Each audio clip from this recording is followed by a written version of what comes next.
इसी बीच आपको देते हैं जो सामने आ रही है, हरिद्वार से शहीद जवान को सीएम ने श्रद्धांजलि दी। बड़ी जानकारी, अहम जानकारी, गुवाहाटी हादसे में शहीद हो गया था जवान। आपको बता दें कि शहीद जवान सोनित कुमार सैनी को याद किया सीएम ने और परिजनों की हर संभव मदद की बात भी सीएम ने कही। आपको बता दें कि कैबिनेट मंत्री रतीश्वरानंद और विधायक प्रदीप बत्रा भी इस दौरान सीएम पुष्कर सिंह धामी के साथ मौजूद रहे।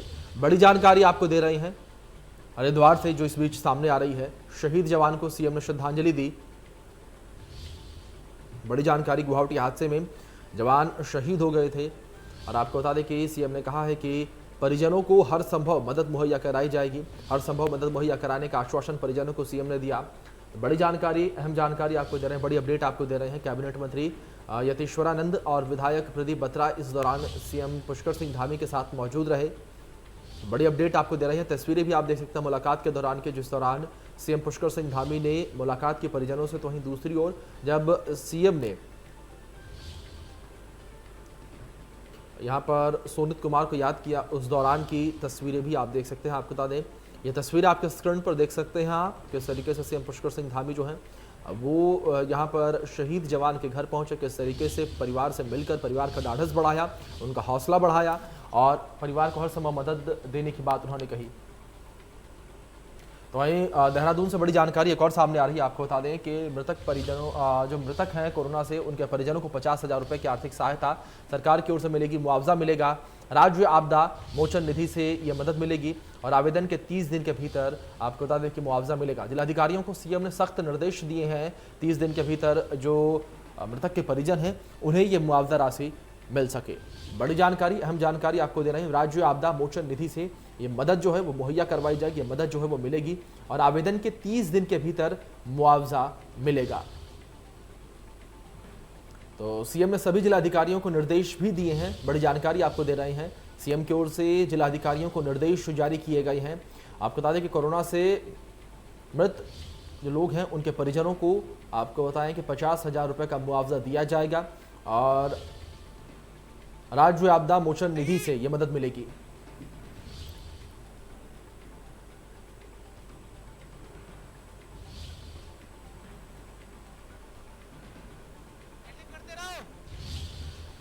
तो बड़ी जानकारी, अहम जानकारी आपको दे रहे हैं। कोरोना से जो लोग जिनकी मृत्यु हुई है उनके परिजनों को 50,000 रुपए की यह आर्थिक सहायता जो है वो मिलेगी। आपको बता दें राज्य आपदा मोचन निधि से यह मदद मिलेगी और इस संदर्भ में सीएम की ओर से जो तमाम जिलाधिकारी हैं उन्हें जो है निर्देश भी दे दिया गया है, निर्देशित भी कर दिया गया है और आपको बता दें कि जानकारी देने के 30 दिन के भीतर ये मुआवजा राशि जो है मिलेगी।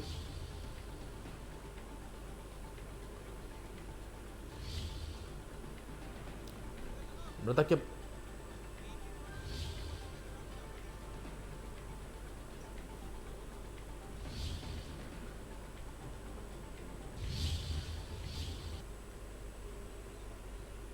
तो बड़ी जानकारी आपको दे रहे हैं। जिस तरीके से कोरोना काल में कई लोगों की मृत्यु हुई है, कई परिवार वालों ने अपने घर के चिराग को खो दिया, तो ऐसे में यहाँ पर सरकार की ओर से एहतियाती कदम और धामी सरकार की ओर से, सीएम पुष्कर सिंह धामी सरकार की ओर से ये बड़ा कदम, बड़ा फैसला लिया गया है और राज्य आपदा मोचन निधि से मदद अब यहाँ पर परिवारों को मिलेगी। तो आप बता दें कि मृतक परिजनों को यहाँ पर मुआवजा सरकार की ओर से मिलेगा। तो मसूरी में आम आदमी पार्टी के प्रदेश प्रवक्ता नवीन पिरसाली ने प्रदेश सरकार द्वारा उपनल और आशा वर्करों के साथ ग्राम प्रधानों के मानदेय में वृद्धि करने के नाम पर बरगलाने का प्रयास करने का आरोप लगाया है। उन्होंने कहा कि मुख्यमंत्री पुष्कर सिंह धामी के 100 दिन पूरे हो गए हैं, परंतु 100 दिन में धामी सरकार पूरे तरीके से बेकार साबित हुई है।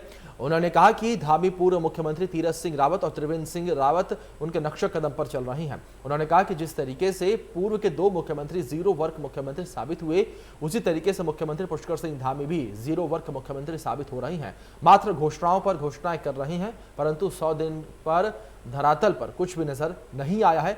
उन्होंने कहा कि सरकार द्वारा उपनल आशा वर्कर के साथ ग्राम प्रधानों के मानदेय बढ़ाएं और ऊंट के मुंह में जीरे के समान है।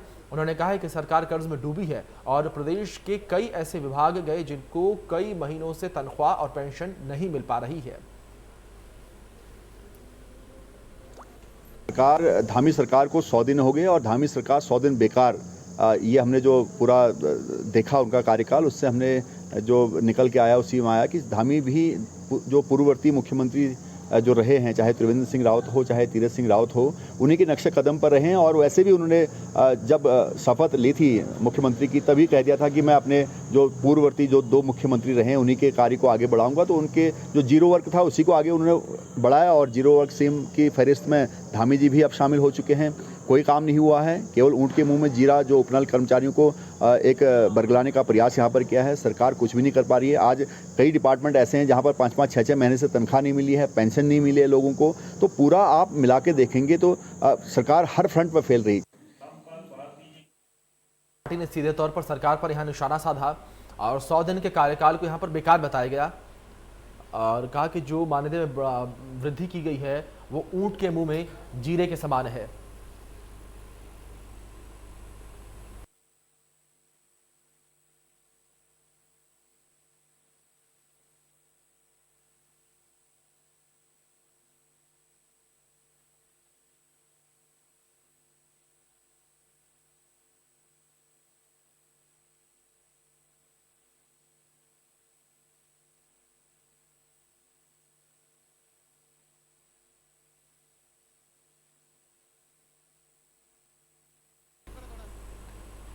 तो आपको बता दें कि आम आदमी पार्टी ने सीधे तौर पर तमाम सवाल निशान खड़े किए हैं यहाँ पर सरकार पर और धामी सरकार पर। जिस तरीके से धामी सरकार के 100 दिन पूरे हुए हैं, जहाँ एक और भारतीय जनता पार्टी की ओर से इन 100 दिनों को कहा जा रहा है कि तमाम कार्य इस 100 दिनों में किए गए हैं, तो इन दूसरी ओर आपको बता दें कि जो विपक्ष है, विपक्षी पार्टी है, उसका सीधे तौर पर कहना है कि इन 100 दिनों में कुछ भी काम नहीं हुआ है, तमाम वादे किए गए हैं पर धरातल पर कुछ भी नजर नहीं आ रहा है।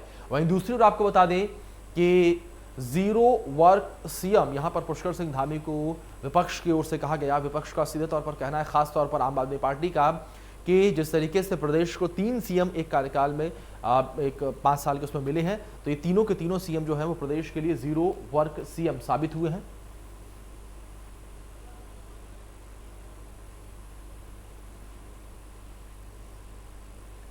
तो आम आदमी पार्टी ने सीधे तौर पर यहां पर भारतीय जनता पार्टी पर तमाम सवाल निशान खड़े किए।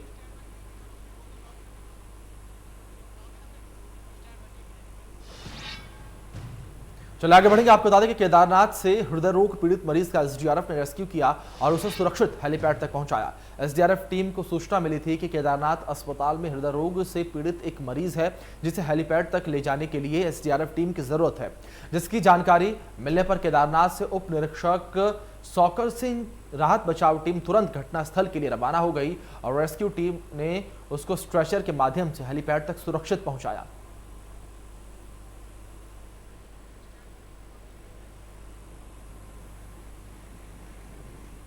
तो ये तस्वीरें भी आप देख सकते हैं किस तरीके से एसडीआरएफ की टीम ने रेस्क्यू किया और किस तरीके से यहां पर हृदय रोगी को हेलीपैड तक सुरक्षित एसडीआरएफ की टीम के द्वारा स्ट्रेचर पर लेटाकर पहुंचाया गया।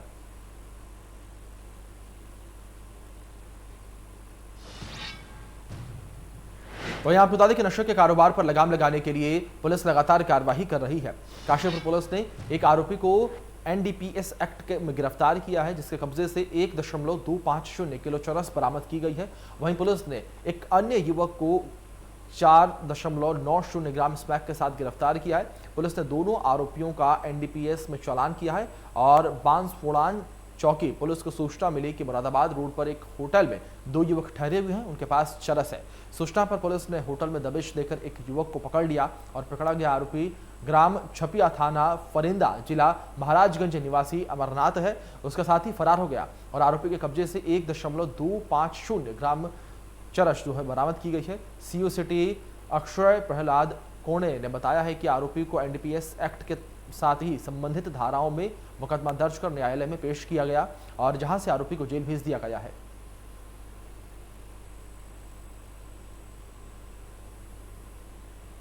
क्षेत्र में बांसफोड़ान चौकी द्वारा और चौकी इंचार्ज द्वारा एक बहुत ही अच्छी कार्रवाई की गई, जिसमें लगभग 1.25 किलो के आसपास में चरस बरामदगी की गई, जो काशीपुर क्षेत्र में यूपी से बेचने के लिए आ गई थी। इसमें आश्चर्यजनक बात यह थी कि एक जिला पंचायत सदस्य जो यूपी में जिला पंचायत सदस्य है, उनके द्वारा ये कार्य किया जा रहा था।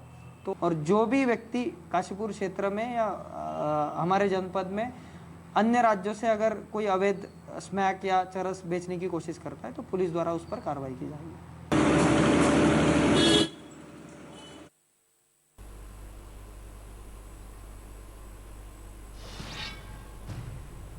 तो एक खबर टिहरी से। आप बता दें कि टिहरी के प्रतापनगर इलाके में एक नव विवाहिता ने फांसी लगाकर जान दे दी थी। वहीं महिला की मौत पर ससुराल वालों पर दहेज हत्या का आरोप लगाया है और लमगांव थाने में केस दर्ज कराया गया है। अभी तक कोई गिरफ्तारी न होने की वजह से मायके पक्ष के लोगों में नाराजगी है। लोगों ने थाने में पहुंचकर थाना अध्यक्ष महिपाल सिंह रावत को अल्टीमेटम दिया है, जिसमें कहा गया है कि 26 अक्टूबर तक यदि गिरफ्तारी नहीं होती है तो वो लोग प्रदर्शन करेंगे। और इस पर थाना अध्यक्ष महिपाल सिंह रावत ने मायके पक्ष को आश्वासन देते हुए कहा है कि नियमानुसार कार्यवाही की जा रही है।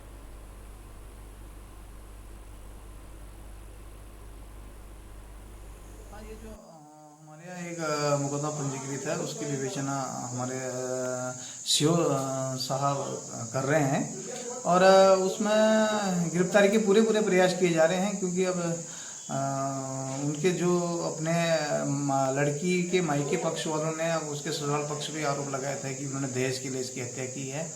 तो उस संबंध में हम लोग अब उस पर पूरा प्रयास कर रहे हैं कि जो है पीड़ित को न्याय मिले और जो भी इसमें दोषी पाए जाते हैं उनकी गिरफ्तारी हो। और इसमें सीओ साहब द्वारा जो विवेचना की जा रही है वो ही उसमें ज़्यादातर मेरे बता पाएंगे, लेकिन मैं इनको पूर्ण विश्वास दिला रहा हूँ कि भाई उसकी गिरफ्तारी होगी और हम लोग जल्दी ही प्रयास करेंगे इसमें। रामनगर विधानसभा के वन ग्रामों के लोग लंबे समय से मूलभूत सुविधाओं की मांग को लेकर आंदोलन कर रहे हैं। देश की आज़ादी के बाद भी रामनगर विधानसभा के 24 वन ग्रामों में आज तक बिजली, पानी, स्वास्थ्य और सड़क तक नहीं है। शिक्षा के नाम पर टूटे फूटे प्राइमरी और 8वीं तक के स्कूल हैं और उनमें भी शिक्षकों की हमेशा ही कमी रहती है।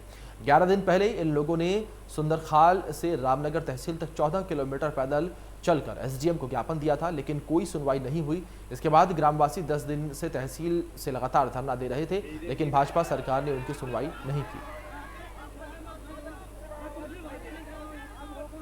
तो इसके पश्चात ग्रामवासियों ने आम आदमी पार्टी के प्रदेश उपाध्यक्ष शिशुपाल रावत के नेतृत्व में सैकड़ों सुंदरखाली वासी विधायक कार्यालय घेरने गए थे।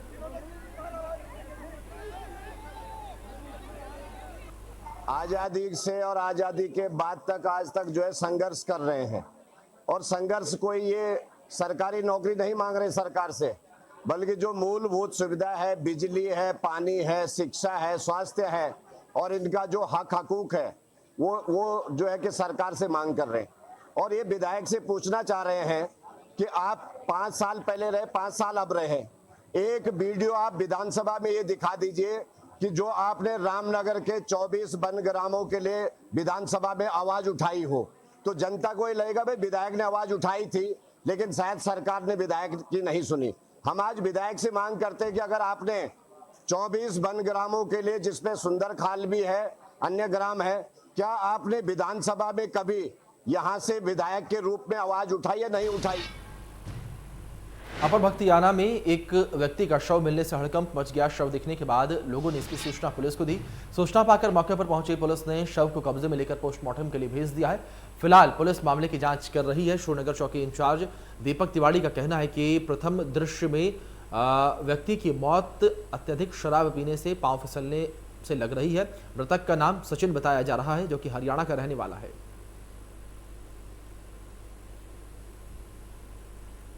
लगभग 9 बजे थाने में सूचना मिली थी कि एक व्यक्ति का शव जो है लोअर भक्तियाना श्रीनगर में उसकी जो है टीन सेट नुमा मकान के बाहर क्यारी में गिरा पड़ा है। तो इस सूचना पे हम पुलिस फोर्स के साथ मौके पर पहुंचे तो देखा कि सचिन नाम का व्यक्ति है, तो लेबर क्लास है, लेबरी करता है वो। उसका बॉडी जो है क्यारी में गिरी पड़ी थी। तो शराब पीने का आदी था काफ़ी। आस पड़ोस के लोगों ने बताया कि ड्रिंक करने का ज़्यादा आदी था, हैबिचुअल था, विदाउट फैमिली रहता था, परिवार इसका कोई है नहीं, वो हरियाणा का ही बिलोंग करने वाला है। उम्र लगभग इसकी 40 वर्ष है। तो अभी फैमिली से इसका कॉन्टैक्ट नहीं हो पाया है, तो नियमानुसार हमने इसकी बॉडी 72 घंटे के लिए जो है सरकारी अस्पताल सिकंदरी मोर्ची में रखी है। पंचायतनामा की कार्रवाई पूरी हो चुकी है। 72 घंटे बाद इसका पोस्टमार्टम कराया जाएगा। तो आगे बढ़ेंगे। आपको बता दें कि खबर पौड़ी गढ़वाल से, जहां पर आपस में 2 गुलदार भिड़ गए। गुलदारों की भिड़ंत का वीडियो सोशल मीडिया पर काफी ज्यादा वायरल हो रहा है। आपको बता दें कि काफी देर तक ये दोनों गुलदार लड़ते रहे। श्रीनगर के खिरसू मार्ग पर ये दोनों गुलदार आपस में भिड़े हैं। तो श्रीनगर के खिरसू मार्ग की ये वीडियो है। इन तस्वीरों में देखा जा सकता है किस तरीके से दो गुलदार आपस में लड़ते हुए दिखाई दे रहे हैं। तो इन दूसरी ओर आपको बता दें कि पौड़ी गढ़वाल में ये तस्वीरें जो है चर्चा का विषय बनी हुई है, जिस तरीके से दो गुलदार आपस में लड़ाई कर रहे हैं। तो इन दोनों गुलदारों के आपस में भिड़ंत की तस्वीरें काफ़ी ज़्यादा चर्चित हो रही हैं।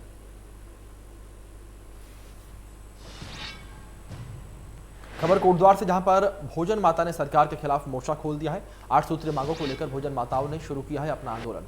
मांगे पूरी नहीं होने पर चुनाव बहिष्कार करने की चेतावनी भी यहां पर दी गई है और शिक्षा मंत्री ने मानदेय 5,000 करने की घोषणा की थी। तो यहां पर 8 सूत्रीय मांगों को लेकर विरोध जो है वो देखने को मिल रहा है।